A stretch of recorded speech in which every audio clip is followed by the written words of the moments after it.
বিরতির পর স্বাগত। গৃহবধূর খুনের ঘটনায় রীতিমতো চাঞ্চল্য। দুদিন পর সেই গৃহবধূর দেহ উদ্ধার হয়েছে।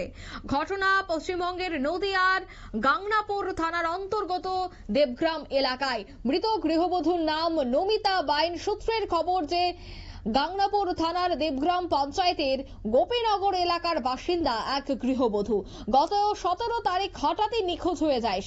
সেই ঘটনায় গৃহবধূর পরিবার গাংনাপুর থানায় গৃহবধূর অপহরণের অভিযোগ দায়ের করলে ঘটনার তদন্ত শুরু করে পুলিশ।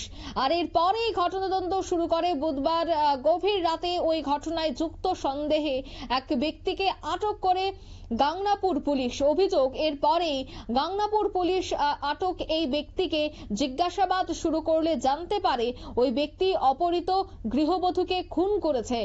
এবং এরপরে বুধবার ভোর রাতে ওই ব্যক্তির সাথে নিয়ে গাংনাপুর বিবেকানন্দ পল্লী এলাকায় একটি বাগানে পৌঁছে গৃহবধূর মৃতদেহ উদ্ধার করে পুলিশ।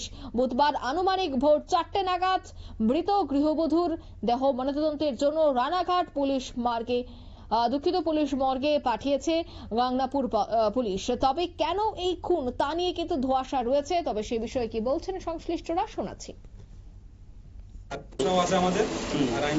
আপনি কি জেনে আসলেন? আমি জেনে আসছি কাল থেকে মিসিং ছিল, এটা জেনে আমি আসছি। বাকি এখানে আসার পরে আমি জানতে পারলাম যে এই কেসটা আর কিছু বলতে পারবো না। আমি এর থেকে বেশি জানি না। কে কি করেছে সেটাও কি জানেন? না, সেগুলো আমি কিছু জানি না। কি চাইছেন কি? এখনো আমি কিচ্ছু জানি না এই ব্যাপারে। না চাইছেন যদি এটা কি চাইবো, আইনের কাছ থেকে তো ন্যায় তো চাইবো, তাহলে তো সাজা হোক।